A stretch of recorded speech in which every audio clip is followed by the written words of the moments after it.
Price the lord, hallelujah. ದೇವರ ನಾಮಕ್ಕೆ ಸ್ತೋತ್ರವಾಗಲಿ. ಪ್ರಾರ್ಥನೆ ಮಾಡಿಕೊಳ್ಳೋಣ. ಸರ್ವ ಸೃಷ್ಟಿಕರ್ತನಾದಂಥ ತಂದೆ, ಮಗ, ಪರಿಶುದ್ಧನಾದಂಥ ತ್ರಿಯೇಕ ದೇವರೇ, ನಿಮ್ಮ ಪರಿಶುದ್ಧ ನಾಮಕ್ಕೆ ಸ್ತೋತ್ರವಾಗಲಿ. ಸ್ವಾಮಿ, ಈ ದಿವಸವು ಈ ಸಮಯವು ನಿಮ್ಮಿಂದ ನೇಮಕವಾದಂಥ ದಿವಸ ಸಮಯವಾಗಿದ್ದಕ್ಕಾಗಿ ನಾನು ಸ್ತೋತ್ರವನ್ನು ಸಲ್ಲಿಸುವನಾಗಿದ್ದೇನೆ. ಹಾಗೂ ಈ ದಿವಸದ ಸಂದೇಶದ ಭಾಗವನ್ನು ಕೂಡ ಹೇರಳವಾಗಿ ಆಶೀರ್ವದಿಸಿರಿ. ಇದನ್ನು ಕೇಳುತ್ತಿರುವಂಥ ನನ್ನ ಸಹೋದರ ಸಹೋದರಿ ಕೂಡ ಚೆನ್ನಾಗಿ ಕೇಳಿ ಅರ್ಥ ಮಾಡಿಕೊಂಡು ನಿಮ್ಮಿಂದ ಆಶೀರ್ವಾದವನ್ನು ಹೊಂದಿಕೊಳ್ಳುವಂತೆ ಮಾಡಿರಿ. ಅದಕ್ಕಾಗಿ ಸ್ತೋತ್ರ. ಯೇಸುವಿನ ನಾಮದಲ್ಲಿ ಪ್ರಾರ್ಥಿಸಿದ್ದೇನೆ, ನಮ್ಮ ತಂದೆ, ಆಮೇನ್. ಇದನ್ನು ಕೇಳುತ್ತಿರುವ ನನ್ನ ಸಹೋದರ ಸಹೋದರಿಯರೇ, ನಿಮಗೂ ಕೂಡ ನನ್ನ ನಮಸ್ಕಾರಗಳು. ಈ ದಿವಸದ ಸಂದೇಶದ ಭಾಗ ಯಾವುದೆಂದರೆ ಗಂಡ ಹೆಂಡತಿಯರ ಬಗ್ಗೆ ಭಾಗ 8, ವ್ಯಭಿಚಾರದ ಬಗ್ಗೆ ಗಂಡಸರಿಗೆ. ಗಂಡ ಹೆಂಡತಿಯರ ಬಗ್ಗೆ ಭಾಗ 8, ವ್ಯಭಿಚಾರದ ಬಗ್ಗೆ ಗಂಡಸರಿಗೆ. ದೇವರ ನಾಮಕ್ಕೆ ಸ್ತೋತ್ರವಾಗಲಿ. ಹಲ್ಲೆಲೂಯಾ. ಇದರ ಬಗ್ಗೆ ನಾವು ಹಿಂದೆ ಕೂಡ 7 ಭಾಗವನ್ನು ನಾವು ತಿಳಿದುಕೊಂಡಿದ್ದೇವೆ. ಇವತ್ತು 8ನೆಯ ಭಾಗ. ದೇವರ ನಾಮಕ್ಕೆ ಸ್ತೋತ್ರವಾಗಲಿ. ಇವತ್ತಿಗೆ ಮೊಟ್ಟ ಮೊದಲು ಒಂದು ಸಾಕ್ಷಿಯನ್ನು ಹೇಳುವನಾಗಿದ್ದೇನೆ. ದೇವರ ನಾಮಕ್ಕೆ ಸ್ತೋತ್ರವಾಗಲಿ. ಹಲ್ಲೆಲೂಯಾ. ನಮ್ಮ ಈ ಕರ್ನಾಟಕ ರಾಜ್ಯದ ಒಂದು ಜಿಲ್ಲೆಯ ಒಂದು ತಾಲೂಕಿನ ಒಂದು ಹಳ್ಳಿಯಲ್ಲಿ ಒಂದು ಬಹಳ ದೊಡ್ಡ ಸೇವಕರು ಸಭೆಯನ್ನು ನಡೆಸ್ತಾ ಇದ್ದರು. ಆದರೆ ಸಾಧಾರಣ ಮಟ್ಟಿಗೆ ಒಂದು ಐಶ್ವರ್ಯವಂತರು ಕೂಡ ಆಗಿದ್ದರು. ಹೆಂಡತಿ ಇದ್ದರು, ಮಗಳು ಕೂಡ ಇದ್ದಳು. ಹಾಗೆ ಈ ಸೇವಕರು ಕಡೆಗೆ ಸ್ವಂತ ಹೆಂಡತಿಯನ್ನು ಬಿಟ್ಟು ಒಂದು ಪರಸ್ತ್ರೀಯನ್ನು ಕೂಡ ಮದುವೆಯಾಗಿದ್ದರು. ಇದು 10 ವರ್ಷದಿಂದ ಈಚೆಗೆ ಈ ಇನ್ನೊಂದು ಸ್ತ್ರೀಯನ್ನು ಮದುವೆಯಾಗಿ ಈ ಮೊದಲ ಹೆಂಡತಿಗೆ ವಿಷಯವೇ ತಿಳಿದಿರಲಿಲ್ಲ, ಗೊತ್ತೇ ಇಲ್ಲ.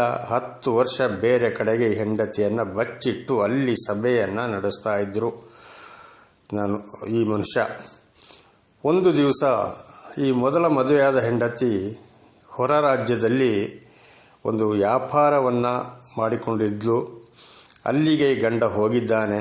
ಹೋದಾಗ ಈ 2ನೇ ಹೆಂಡತಿ ಫೋನ್ ಮಾಡಿದ್ದಾಳೆ. ಆದರೆ 2ನೇ ಹೆಂಡತಿಗೆ ಮೊದಲು ಮದುವೆ ಆಗಿದ್ದಾನೆ, ಒಂದು ಮಕ್ಕಳಿದ್ದಾರೆ ಅಂತ ಹೇಳುವಂಥದ್ದು 2ನೇ ಹೆಂಡತಿಗೆ ವಿಚಾರ ಗೊತ್ತಿಲ್ಲ.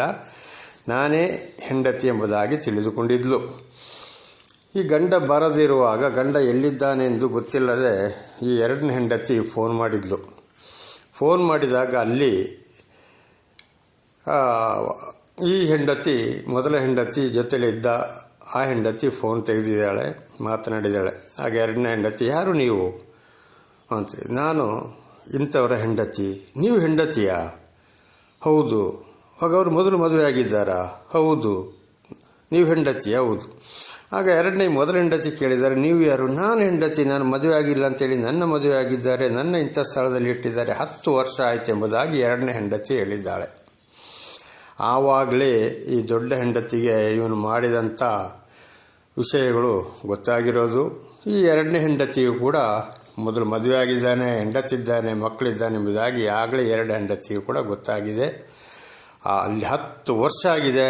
ಈ ಮನುಷ್ಯ ಬಾಯಿ ಬಿಡಲಿಲ್ಲ, ಹೇಳಲಿಲ್ಲ. ಅನೈತಿಕ ಸಂಪರ್ಕ, ಸುಳ್ಳು ಹೇಳಿದ್ದಾನೆ ಮೊದಲನೇ ಹೆಂಡತಿಗೆ. ಹಾಗೆ ಅಲ್ಲಿಂದ ಏನು ಮಾಡಿದ್ದಾನೆ, ಅವರ ಇಬ್ಬರಲ್ಲಿ ಜಗಳ ಆಯಿತು. ಅಲ್ಲಿಂದ ಆ ಹೆಂಡತಿ ಹೊರ ಹಾಕಿದ್ದಾಳೆ, ಹೊರ ರಾಜ್ಯದಿಂದ. ಇವನು ಈ ಹೆಂಡತಿ ಹತ್ರ ಬಂದಿದ್ದಾನೆ ಕರ್ನಾಟಕಕ್ಕೆ. ಬಂದಾಗ ಈ ಗಂಡ ಹೆಂಡತಿಗೆ ಜಗಳ ಆಗಿ ಬಹಳ ಘರ್ಷಣೆ ನಡೆದು, ಅದಲ್ಲದೆ ಗಂಡನಿಗೆ ಕೂಡ ಬೇಕಾದಷ್ಟು ಹಣವನ್ನು ಖರ್ಚಿಗೆ ಕೊಡ್ತಾ ಇದ್ಲು. ಒಂದು ದ್ವಿಚಕ್ರ ವಾಹನವನ್ನು ಕೂಡ ಈ 2ನೇ ಹೆಂಡತಿ ತೆಗೆದುಕೊಟ್ಟಿದ್ಲು. ಈ 2ನೇ ಹೆಂಡತಿ ಕೇರಳದವಳಾಗಿದ್ದಾಳೆ. ಹಾಗೆ ಜಗಳಾಗಿ ಈ 2ನೇ ಗಂಡನಿಗೆ ಹೆಂಡತಿಯೇ ಬೇಕಾದಷ್ಟು ಹಿಂಸೆ ಬಡ್ದಿದ್ದಾಳೆ. ಅಷ್ಟೆಲ್ಲ ಮಾಡಿ ಈ 2ನೇ ಹೆಂಡತಿ ಬಿಟ್ಟು ಹೋದಳು. ಆಯಿತು. ಆಮೇಲೆ ಮೊದಲನೇ ಹೆಂಡತಿ ಕೂಡ ಈ ಗಂಡನನ್ನು ಸೇರಿಸಲೇ ಇಲ್ಲ. ಆದರೆ ಕರ್ನಾಟಕದಲ್ಲೇ ಇದ್ದಂಥ ಮನೆಗೆ ಬಂದು ಸೇರಿಕೊಂಡ. ಆದರೆ ಮೊದಲನ ಹೆಂಡತಿ ಮಾತು ಕತೆ ಸಂಪರ್ಕವೇ ಕಡಿತವಾಯಿತು. ತಿರುಗಿ ನೋಡಲಿಲ್ಲ. ಏನೇ ಆದರೂ ಏನೇ ಹೋದರೂ ಈ ಮನುಷ್ಯನೇ ಸ್ವತಃ ಜೀವಿಸ್ತಾ ಇದ್ದ. ಸಭೆಗೆ ಬರೋರೊಂದಿಗೆ ಏನಾದರೂ ನನಗೆ ಆ ಊಟ ಈ ಊಟ ಅದು ತಂದು ಕೊಡಿ ಇದು ತಂದು ಕೊಡಿ ಅಂತ ಹೇಳಿಕೊಂಡು ಹಾಗೆಯೇ ಜೀವನವನ್ನು ಮಾಡ್ತಾ ಇದ್ದ. ಸ್ವಲ್ಪ ದಿವಸದ ನಂತರ ನನಗೆ ಪರಿಚಯವಾಯಿತು. ಆಮೇಲೆ ವಿಷಯಗಳೆಲ್ಲ ನನಗೆ ತಿಳಿಯಿತು. ಆದರೂ ಈ ಮನುಷ್ಯ ಹೇಳಲಿಲ್ಲ. ಬೇರೆಯವ್ರ ಮುಖಾಂತರ ಎಲ್ಲ ವಿಷಯಗಳು ನನಗೆ ಗೊತ್ತಾಯಿತು. ಮತ್ತು ಈ ಮನುಷ್ಯನ ಮೊದಲ ಹೆಂಡತಿ ಈ ಮನುಷ್ಯ ಮಾಡಿದಂಥ ಎಲ್ಲ ವಿಷಯವನ್ನು ನನಗೆ ಹೇಳಿದರು. ಹೀಗೆ ಮಾಡಿದರು. ಅದರಿಂದ ನಾನು ಸಂಪರ್ಕದಲ್ಲಿಲ್ಲ, ಬಿಟ್ಟು ಬಿಡಿಸ್ತೇನೆ.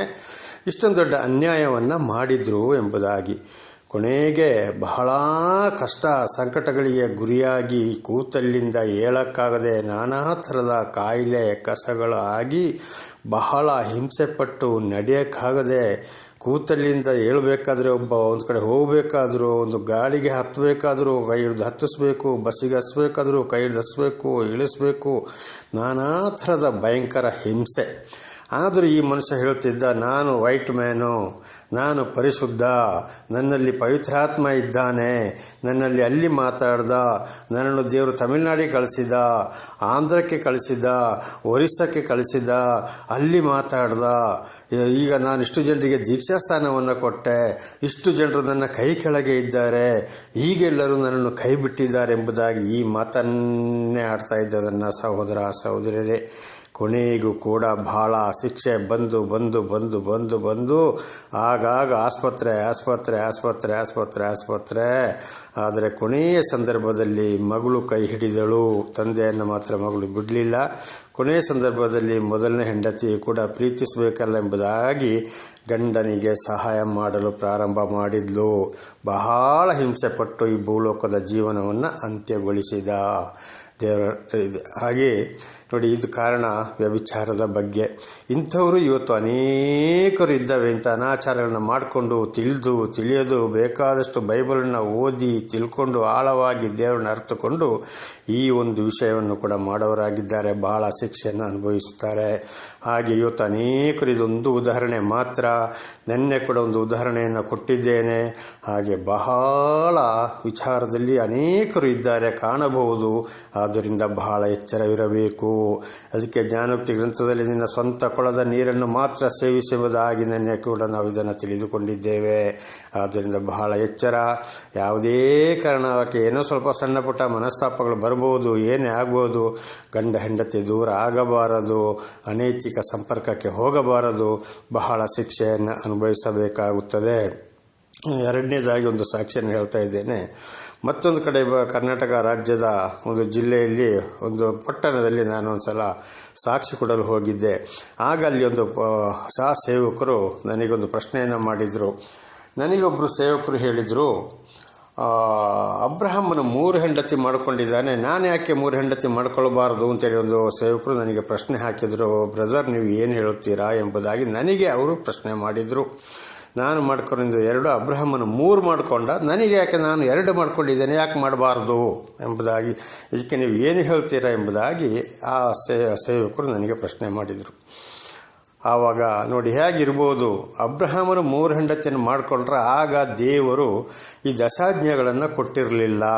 ಒಬ್ಬರಿಗೆ ಒಂದೇ ಹೆಂಡತಿ ಎಂಬುದಾಗಿ ಕೊಟ್ಟಿರಲಿಲ್ಲ. ಅಕಸ್ಮಾತ್ ಹೆಂಡತಿ ತೀರಿ ಹೋದರೆ ಗಂಡನು ಬೇರೆ ಮದುವೆಯಾಗಬಹುದು, ಅಥವಾ ಗಂಡನು ತೀರಿ ಹೋದರೆ ಹೆಂಡತಿಯು ಬೇರೆ ಮದುವೆಯಾಗಿರಬಹುದು. ಅಂದರೆ ಅವರು ಜೀವಮಾನದಲ್ಲಿ ಇರಬಾರದು. ಈ ಒಂದು ನಿಯಮವನ್ನು ದೇವರು ಕೊಟ್ಟಿದ್ದಾರೆ. ದಶಾಜ್ಞೆಗಳನ್ನು ಕೂಡ ಕೊಟ್ಟಿರಲಿಲ್ಲ. ಆವಾಗ ಮೊದಲು ಇದಂತ ನಡೆದು ಬರುತ್ತಾ ದೇವರು ಮಾರ್ಪಾಡುಗೊಳಿಸ ಬಂದರು. ಆವಾಗ ಈ ಸೇವಕರಿಗೆ ಈ ವಿಷಯ ತಿಳಿದಿರಲಿಲ್ಲವೋ. ಆಗ ಓದಿ ತಿಳಿದುಕೊಂಡು ಆ ಮನುಷ್ಯನೊಂದು ಸೇವಕನಾಗಿದ್ದು ಸಾಕ್ಷಿ ಕೊಡವನು, ಬೋಧನೆ ಮಾಡವನು, ಅಬ್ರಹಾಮನು 3 ಹೆಂಡತಿಯನ್ನು ಮಾಡಿಕೊಂಡ, ನಾನು ಯಾಕೆ 2 ಮಾಡಬಾರದು ಎಂಬುದಾಗಿ. ಇದು ಕೂಡ ಒಂದು ವ್ಯಭಿಚಾರವೇ, ಅನೈತಿಕ ಸಂಪರ್ಕ. ಹೀಗಿರುವಾಗ ಎಷ್ಟರ ಮಟ್ಟಿಗೆ ಸಭೆಯನ್ನು ನಡೆಸಬಹುದು? ನೋಡಿ, ಇಂಥವರು ಕೂಡ ಅನೇಕರು ಇದ್ದಾರೆ, ಬಹಳಷ್ಟು ಸಾಕ್ಷಿಗಳಿದ್ದಾರೆ. ಆದ್ದರಿಂದ ನನ್ನ ಸಹೋದರರೇ, ಬಹಳ ಎಚ್ಚರವಾಗಿರಬೇಕು. ಖಂಡಿತವಾಗಿಯೂ ದೇವರು ಹಿರಿಯರ ಮೂಲಕ ಕೊಟ್ಟ ಹೆಂಡತಿಯೊಂದಿಗೆ ಸಂಪರ್ಕ ಹೊರತು, ಆ ಹೆಂಡತಿ ಹೊರತು ಅನೈತಿಕ ಸಂಪರ್ಕಕ್ಕೆ ನಮ್ಮ ಶರೀರದ ಆಸೆಗೆ, ಶರೀರದ ಗುಣಗಳಿಂದ ಯಾವುದೇ ಕಾರಣಕ್ಕೂ ಹೋಗಬಾರದು. ಬಹಳ ಶಿಕ್ಷೆಯನ್ನು ಅನುಭವಿಸಬೇಕಾಗ್ತದೆ. ದೇವರ ನಾಮಕ್ಕೆ ಸ್ತೋತ್ರವಾಗಲಿ. ಹಲ್ಲೆಲೂಯಾ. ಹಾಗೆ ಇದನ್ನು ವಿಮೋಚನಕಾಂಡ 20ನೇ ಅಧ್ಯಾಯ 5 ಮತ್ತು 6ನೇ ವಚನಗಳನ್ನು ಓದಿಕೊಳ್ಳೋಣ. ವಿಮೋಚನಕಾಂಡ 20:5-6. ಅವುಗಳಿಗೆ ಅಡ್ಡ ಬೀಳಲು ಬಾರದು, ಪೂಜೆ ಮಾಡಲು ಬಾರದು. ನಿನ್ನ ದೇವರಾದ ಯೆಹೋವನೆಂಬ ನಾನು ನನಗೆ ಸಲ್ಲತಕ್ಕ ಗೌರವವನ್ನು ಮತ್ತೊಬ್ಬನಿಗೆ ಸಲ್ಲಗೊಡಿಸದವನಾದುದರಿಂದ ನನ್ನನ್ನು ದ್ವೇಷಿಸುವರ ವಿಷಯದಲ್ಲಿ ತಂದೆಗಳ ದೋಷಫಲವನ್ನು ಮಕ್ಕಳ ಮೇಲೆ 3-4 ತಲೆಗಳವರೆಗೆ ಬರಮಾಡುವನಾಗಿಯೂ, ನನ್ನನ್ನು ಪ್ರೀತಿಸಿ ನನ್ನ ಆಜ್ಞೆಗಳನ್ನು ಕೈಗೊಳ್ಳುವವರಿಗೆ 1000 ತಲೆಗಳವರೆಗೆ ದಯೆ ತೋರಿಸುವನಾಗಿಯೂ ಇದ್ದೇನೆ. ದೇವನಾಮಕ್ಕೆ ಸ್ತೋತ್ರವಾಗಲಿ. ಇವತ್ತು ಅನೈತಿಕ ಸಂಪರ್ಕ, ವ್ಯಭಿಚಾರಗಳು, ಈ ಕೆಟ್ಟ ವಿಚಾರಗಳು, ವಿಗ್ರಹಗಳಿಗೆ ಸಂಬಂಧಪಟ್ಟಂಥ ವಿಷಯ, ವಿಗ್ರಹ ಅಂದರೆ ಸೈತಾನನ ಕಾರ್ಯವಾಗಿದೆ. ಹಾಗೆ ಇದು ಸಂಪೂರ್ಣ ಸೈತಾನನ ಕಾರ್ಯ. ಒಂದು ವೇಳೆ ತಿಳಿದು ಕೂಡ ತಂದೆಗಳು ಈ ರೀತಿಯ ಒಂದು ಕೆಟ್ಟ ವಿಚಾರಕ್ಕೆ, ಕೆಟ್ಟ ಭಾವನೆಗಳಿಗೆ ಹೋಗುವುದಾದರೆ ಈ ಒಂದು ದೋಷಫಲ 3-4 ಮಕ್ಕಳ ತಲೆಮಾರುಗಳವರೆಗೂ ಬರಮಾಡುತ್ತೇನೆ ಎಂಬುದಾಗಿ. ಆವಾಗ ತಂದೆಯಂದಿರು ಸರಿಯಾಗಿ ನಡ್ಕೊಂಡ್ರೆ, ದೇವರ ವಾಕ್ಯವನ್ನೇ ಪ್ರೀತಿಸಿ ದೇವರ ವಾಕ್ಯದಂತೆ ವಿಧೇಯರಾಗಿ ನಡೆಸಿದರೆ 1000 ವರ್ಷಗಳವರೆಗೆ ದೇವರು ಪ್ರೀತಿ ತೋರಿಸೋನಾಗಿದ್ದಾರೆ. ತಪ್ಪಿದರೆ ಮಕ್ಕಳು ಕೂಡ ಬಲಿಯಾಗಬೇಕಾಗ್ತದೆ ಈ ತಂದೆಯಂದಿರು ಮಾಡಿದಂಥ ಒಂದು ದೋಷ ಫಲಕ್ಕಾಗಿ. ಆದರೆ ಇವತ್ತು ಅನೇಕರು ಹೇಳ್ತಾರೆ, ಅದು ಬರುವುದಿಲ್ಲ, ಹೌದು, ಅವರವರು ಮಾಡಿದ್ದು ಅವರವರಿಗೆ ಮಕ್ಕಳ ಮೇಲೆ ಬರುವುದಿಲ್ಲ ಎಂಬುದಾಗಿ. ಹೌದು, ಈ ವಿಷಯ ಧರ್ಮೋಪದೇಶಕಾಂಡದಲ್ಲಿ ಬರೆಯಲ್ಪಟ್ಟಿದೆ. ಆದರೆ ಎಜ್ಕೇಲ 18ನೇ ಅಧ್ಯಾಯವನ್ನು ನೋಡುವಾಗ ಮಕ್ಕಳು ಇದನ್ನು ಅಪ್ಪನನ್ನು ತಿಳಿದು, ಅಪ್ಪನು ಕೆಟ್ಟ ದೇವರ ವಾಕ್ಯಕ್ಕೆ ವಿರುದ್ಧವಾಗಿ ನಡೆಯುತ್ತಿದ್ದಾನೆಂದು ತಿಳಿದು ಅವರು ದೇವರಿಗೆ ಶರಣ ಹೋಗಿ ಅಪ್ಪನ ಈ ಕೆಟ್ಟ ಕೆಲಸ ಕಾರ್ಯಗಳನ್ನು ಬಿಟ್ಟು ಜೀವಿಸಿದರೆ ಮಾತ್ರ ಮಕ್ಕಳಿಗೆ ಆಶೀರ್ವಾದ.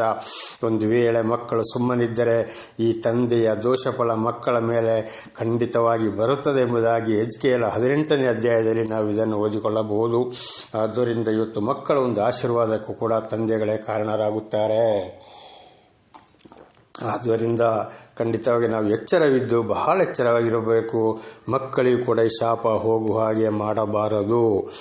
ಮುಂದಿನ ವಚನಕ್ಕೆ ಹೋಗೋಣ. ವಿಮೋಚನಕಾಂಡ 34ನೇ ಅಧ್ಯಾಯ 7ನೇ ವಚನ. ವಿಮೋಚನಕಾಂಡ 34ನೇ ಅಧ್ಯಾಯ 6 ಮತ್ತು 7.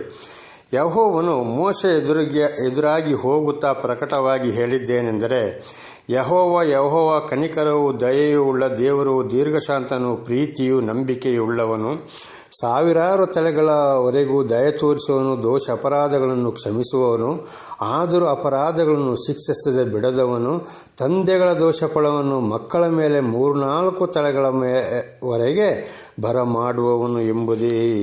ನೋಡಿ, ದೇವರು ಮೋಶೆ ಮುಖಾಂತರ ಇಸ್ರಾಯೇಲರಿಗೆ ನೀನು ಹೀಗೆ ಹೋಗಿ, ದೇವರು ದೀರ್ಘ ಶಾಂತನು, ದಯೆ ಉಳ್ಳವನು, ಕನಿಕರ ಉಳ್ಳವನು, ಪ್ರೀತಿ ನಂಬಿಕೆ ಉಳ್ಳವನು, 1000 ವರ್ಷಗಳವರೆಗೆ ದಯೆ ತೋರಿಸುವವನು, ಆದರೂ ತಪ್ಪುಗಳನ್ನು ಮಾತ್ರ ಕ್ಷಮಿಸುವುದಿಲ್ಲ, ಶಿಕ್ಷಿಸದೆ ಬಿಡುವುದಿಲ್ಲ.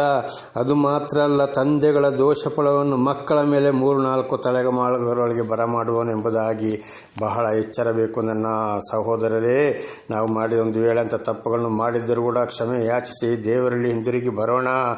ಖಂಡಿತವಾಗಿ ಮಕ್ಕಳ ಜೀವಿತಕ್ಕೂ ಕೂಡ ನಾವು ಹಾಳಾಗೋದು ಬೇಡ, ಅವರ ಆಶೀರ್ವಾದವನ್ನು ಕೂಡ ಹಾಳು ಮಾಡೋದು ಬೇಡ. ಇದು ನನ್ನ ಸ್ವಂತ ಕುಟುಂಬದಲ್ಲೇ ಈ ವಿಷಯ ನಡೆದು ಹೋಗಿದೆ, ಬೇರೆ ಯಾರು ಅಲ್ಲ.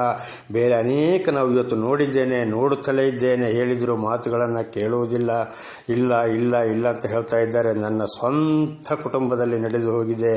ಅನೇಕರನ್ನು ಕೌನ್ಸಿಲಿಂಗ್ ಮಾಡಿ ವಿಷಯಗಳನ್ನು ತಿಳಿದಾಗ, ಅವರ ಕಷ್ಟ ಸಂಕಟಗಳನ್ನು ತಿಳಿಸಿದಾಗ ಅವರು ಕೂಡ ಇವತ್ತು ಒಪ್ಪಿಕೊಳ್ಳುವವರಾಗಿದ್ದಾರೆ. ಹೌದಪ್ಪ, ನಮ್ಮ ಅಪ್ಪ ಈ ರೀತಿ ಮಾಡಿದ, ಈ ಶಿಕ್ಷೆ ನಮ್ಮ ಮೇಲೆ ಬಂತು ಎಂಬುದಾಗಿ ಅನೇಕರು ಅವರವರ ಪಾಪಗಳನ್ನು ಕೂಡ ಒಪ್ಪಿಕೊಳ್ತಾ ಇದ್ದಾರೆ. ಆದ್ದರಿಂದ ಮಕ್ಕಳ ಬಗ್ಗೆಯೂ ನಾವು ಬಹಳ ಎಚ್ಚರವಿರಬೇಕಾಗ್ತದೆ. ತಂದೆಗಳ ದೋಷ ಫಲ ಮಕ್ಕಳ ಮೇಲೆ, ದೇವರನ್ನ ಪ್ರೀತಿಸಿ ಆಜ್ಞೆಗಳನ್ನ ಕೈಗೊಂಡು ನಡೆದರೆ 1000 ವರ್ಷಗಳವರೆಗೆ ಆಶೀರ್ವಾದ. ದೇವರ ನಾಮಕ್ಕೆ ಸ್ತೋತ್ರವಾಗಲಿ. ಹಲ್ಲೆಲೂಯಾ. ಮುಂದಿನ ವಚನಕ್ಕೆ ಹೋಗೋಣ. ಯೆಹೋಶುವ 24:19. ಯೆಹೋಶುವ 24ನೇ ಅಧ್ಯಾಯ 19ನೇ ವಚನ. ಆಗ ಯೆಹೋಶುವನವರಿಗೆ, ನೀವು ಯೆಹೋವನನ್ನು ಸೇವಿಸಲಾರಿರಿ, ಆತನು ಪರಿಶುದ್ಧನು, ತನಗೆ ಸಲ್ಲಬೇಕಾದ ಗೌರವವನ್ನು ಮತ್ತೊಬ್ಬರಿಗೆ ಸಲ್ಲಗೊಡಿಸದವನು ಆಗಿರುವ ದೇವರು, ಆತನು ನಿಮ್ಮ ದ್ರೋಹ ಅಪರಾಧಗಳನ್ನು ಕ್ಷಮಿಸುವುದಿಲ್ಲ. ಈ ವಚನಗಳನ್ನು ನಾವು ಓದಿ ಅರ್ಥ ಮಾಡಿಕೊಳ್ಳುವಾಗ ದೇವರನ್ನು ತಿಳಿದು ಮತ್ತು ನಾವು ತಪ್ಪು ಮಾಡಿದರೆ, ಯೆಹೋಶುವನ ಮುಖಾಂತರ ದೇವರು ಹೇಳಿದ್ದಾರೆ, ಇಸ್ರಾಯೇಲರೇ, ನೀವು ಖಂಡಿತವಾಗಿ ದೇವರ ಮಾತನ್ನು ಕೇಳುವುದಿಲ್ಲ, ದೇವರನ್ನು ನೀವು ಸ್ವೀಕಾರ ಮಾಡುವುದೂ ಇಲ್ಲ, ಆಶೀರ್ವಾದವನ್ನು ಪಡೆದುಕೊಳ್ಳುವುದೂ ಇಲ್ಲ. ಆದರೆ ದೇವರು ತಾನು ಪರಿಶುದ್ಧನಾದ್ದರಿಂದ, ನನ್ನ ಗೌರವವನ್ನು ಮತ್ತೊಬ್ಬನಿಗೆ ಕೊಡಿಸದವನಾದ್ದರಿಂದ, ಖಂಡಿತವಾಗಿ ತಿಳಿದು ತಪ್ಪು ಮಾಡಿದರೆ ಅಂಥವರ ತಪ್ಪುಗಳನ್ನು ದೇವರು ಕ್ಷಮಿಸುವುದೇ ಇಲ್ಲ ಎಂಬುದಾಗಿ ಯೆಹೋಶುವನ ಮೂಲಕ ಇಸ್ರಾಯೇಲರಿಗೆ ಹೇಳಿದ್ದಾರೆ. ಇದು ಇವತ್ತು ನಮ್ಮ ಜೀವಿತಕ್ಕೂ ಕೂಡ ನಮಗೆ ಪಡಿಸುತ್ತಲೇ ಇದ್ದಾರೆ, ನಾವು ತಿಳಿದುಕೊಳ್ಳುತ್ತಲೇ ಇದ್ದೀವಿ. ಹೀಗಿರುವಾಗ ಮತ್ತು ನಾವು ತಪ್ಪು ದಾರಿಗೆ ಹೋದರೆ ದೇವರು ಪರಿಶುದ್ಧನಾದ್ದರಿಂದ ನಮ್ಮ ತಪ್ಪುಗಳನ್ನು ಕ್ಷಮಿಸುವುದಿಲ್ಲ, ಶಿಕ್ಷೆಗೆ ಪಡಿಸುತ್ತಾನೆ. ದೇವರ ನಾಮಕ್ಕೆ ಸ್ತೋತ್ರವಾಗಲಿ. ಹಲ್ಲೆಲೂಯಾ. ಹಾಗೆ ಈಗ ಮುಂದಿನ ವಚನಕ್ಕೆ ಹೋಗೋಣ. ನಹೂಮ 1ನೇ ಅಧ್ಯಾಯ 3ನೇ ವಾಕ್ಯ. ನಹೂಮ 1ನೇ ಅಧ್ಯಾಯ 3ನೇ ವಾಕ್ಯ. ಯೆಹೋವನು ದೀರ್ಘ ಶಾಂತನಾಗಿದ್ದರೂ ಆತನ ಶಕ್ತಿಯು ಅಪಾರ, ಅಪರಾಧಗಳನ್ನು ಶಿಕ್ಷಿಸದೆ ಬಿಡವನು.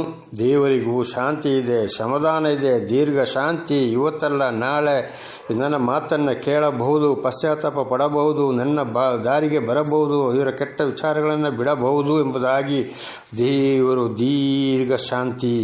ಆದರೆ ಸರ್ವ ಸೃಷ್ಟಿಕರ್ತನ ಶಕ್ತಿಯಿಂದ ಮುಂದೆ ಯಾವ ಶಕ್ತಿಯೂ ಇಲ್ಲ. ಅಪರಾಧಿಗಳನ್ನು ಶಿಕ್ಷಿಸದೆ ಬಿಡನು. ಖಂಡಿತವಾಗಿ ಮತ್ತೆ ದೇವರಿಗೆ ವಿರುದ್ಧವಾಗಿ ಹೋದರೆ ಶಿಕ್ಷೆ ಕೊಡದೆ ಖಂಡಿತವಾಗಿಯೂ ನಮ್ಮನ್ನು ಬಿಡುವುದಿಲ್ಲ, ಶಿಕ್ಷಿಸದೆ ಬಿಡುವುದಿಲ್ಲ. ಆವಾಗ ಅಯ್ಯೋ ಎಂದು ಹೇಳಿ ಪ್ರಯೋಜನ ಇಲ್ಲ. ನಾನು ಪ್ರಾರ್ಥನೆ ಮಾಡ್ತಾ ಇದ್ದೇನೆ, ಚರ್ಚಿಗೆ ಹೋಗ್ತಾ ಇದ್ದೇನೆ, ಸಾಕ್ಷಿ ಕೊಡ್ತಾ ಇದ್ದೇನೆ, ಯಾಕೆ ನನಗೆ ಹೀಗೆ ಎಂಬುದಾಗಿ ನಾವು ಯೋಚನೆ ಮಾಡೋರು ಆಗಿದ್ದೇವೆ. ದೇವರನ್ನು ಪ್ರಶ್ನೆ ಮಾಡೋರು ಆಗಿರಬಹುದು. ಅದಲ್ಲದೆ ಇತರರು ನೋಡಿ ಇವತ್ತು ಅನೇಕರು ಅದೇ ವಿಷಯವನ್ನು ಹೇಳ್ತಾರೆ. ಇವತ್ತು ಬೈಬಲಲ್ಲಿ ಹಾಗೆ ಬರೆಯಲ್ಪಟ್ಟಿದೆ, ಯೇಸು ಕ್ರಿಸ್ತನು ಹೀಗೆ ಹೇಳಿದ್ದಾರೆ ನೋಡಿ, ಇಂಥವ್ರು ಹೀಗೆ ಮಾಡ್ತಾ ಇದ್ದಾರೆ, ಇಂಥವ್ರು ಹೀಗೆ ಮಾಡ್ತಾ ಇದ್ದಾರೆ ಅಂತ ಅನೇಕರ ಬಾಯಿಯಲ್ಲಿ ಇವತ್ತು ನಾನೇ ಈ ಮಾತುಗಳನ್ನು ಕೇಳ್ತಾ ಇದ್ದೇನೆ. ನನ್ನ ಸಹೋದರ ಸಹೋದರಿಯರೇ, ಅನೇಕರು ದೇವರಿಗೆ ಕೆಟ್ಟ ಹೆಸರನ್ನು ತರೋರಾಗಿದ್ದಾರೆ. ಆದುದರಿಂದ ಇಲ್ಲಿವರೆಗೆ ನಾವು ತಿಳಿದುಕೊಂಡ ವಚನದ ಪ್ರಕಾರ ಬಹಳ ಶಿಕ್ಷೆಯನ್ನು ಅನುಭವಿಸಿ ಸಾಯುವವರು ಕೂಡ ಆಗಿದ್ದಾರೆ. ಆದುದರಿಂದ ದೇವರಿಗೆ ಕೆಟ್ಟ ಹೆಸರು ತರಬಾರದು. ನಮಗೆ ನಾವೇ ಶಿಕ್ಷೆಯನ್ನು ಬರಮಾಡಿಕೊಳ್ತಾ ಇದ್ದೇವೆ ದೇವರ ಮಾತಿಗೆ ಮೀರಿ. ಆದ ಕಾರಣ ಬಹಳ ಎಚ್ಚರವಾಗಿರಬೇಕು. ಸ್ವಂತ ಹೆಂಡತಿಯೊಂದಿಗೆ ನಾವು ಹೆಂಡತಿಯಾಗಿ ಉಪಯೋಗಿಸುವ ಹೊರತು ಪರಸ್ತ್ರೀಯ ವೇಶ್ಯ ಸಂಪರ್ಕಕ್ಕೆ ಹೋಗಬಾರದು. ಇವತ್ತಿನ ಸಂದೇಶವೇ ಇದಾಗಿದೆ. ಬಹಳ ಎಚ್ಚರದಿಂದ ಜೀವಿಸಬೇಕು. ಪ್ರಾರ್ಥನೆ ಮಾಡಿಕೊಳ್ಳೋಣ. ಸರ್ವ ಸೃಷ್ಟಿಕರ್ತನಾದಂಥ ತಂದೆ, ಮಗ, ಪರಿಶುದ್ಧನಾದಂಥ ತ್ರಿಯೇಕ ದೇವರೇ, ನಿಮ್ಮ ಪರಿಶುದ್ಧ ನಾಮಕ್ಕೆ ಸ್ತೋತ್ರವಾಗಲಿ ಸ್ವಾಮಿ. ಈ ದಿವಸದ ಸಂದೇಶವನ್ನು ನನ್ನ ಸಹೋದರರಿಗೆ ತಿಳಿಸಲು ನೀವು ಆಶೀರ್ವಾದ ಮಾಡಿದ್ದೀರಿ, ಅದಕ್ಕಾಗಿ ನಿಮಗೆ ಸ್ತೋತ್ರ ಸ್ವಾಮಿ. ಹಾಗೂ ಇದನ್ನು ಕೇಳುತ್ತಿರುವ ನನ್ನ ಸಹೋದರರು ಕೂಡ ಚೆನ್ನಾಗಿ ಕೇಳಿ ಅರ್ಥ ಮಾಡಿಕೊಂಡು ಒಂದು ವೇಳೆ ತಪ್ಪಾಗಿ ನಡೆದಿದ್ದರೆ ಕ್ಷಮೆ ಯಾಚಿಸಿ ಅವರನ್ನು ನೀವು ಕ್ಷಮಿಸಿ ನಿಮ್ಮ ಆಶೀರ್ವಾದದಿಂದ ಅವರನ್ನು ನಡೆಸಬೇಕಾಗಿ, ಅವರು ನಿಮ್ಮಿಂದ ಆಶೀರ್ವಾದ ಹೊಂದುವಂತೆ ಮಾಡಬೇಕಾಗಿ ನಾನು ನಿಮ್ಮಲ್ಲಿ ಪ್ರಾರ್ಥಿಸಿಕೊಳ್ಳವನಾಗಿದ್ದೇನೆ. ಹಾಗೆ ಮಾಡುವುದಕ್ಕಾಗಿ ಸ್ತೋತ್ರ. ನಿಮ್ಮೆಲ್ಲ ಉಪಕಾರಗಳಿಗಾಗಿಯೂ ಕೂಡ ಸ್ತೋತ್ರ. ಯೇಸುವಿನ ನಾಮದಲ್ಲಿ ಪ್ರಾರ್ಥಿಸಿದ್ದೇನೆ ನಮ್ಮ ತಂದೆ, ಆಮೇನ್. ಇದನ್ನು ಕೇಳುತ್ತಿರುವ ನನ್ನ ಸಹೋದರರೇ, ನಿಮಗೂ ಕೂಡ ನನ್ನ ಧನ್ಯವಾದಗಳು.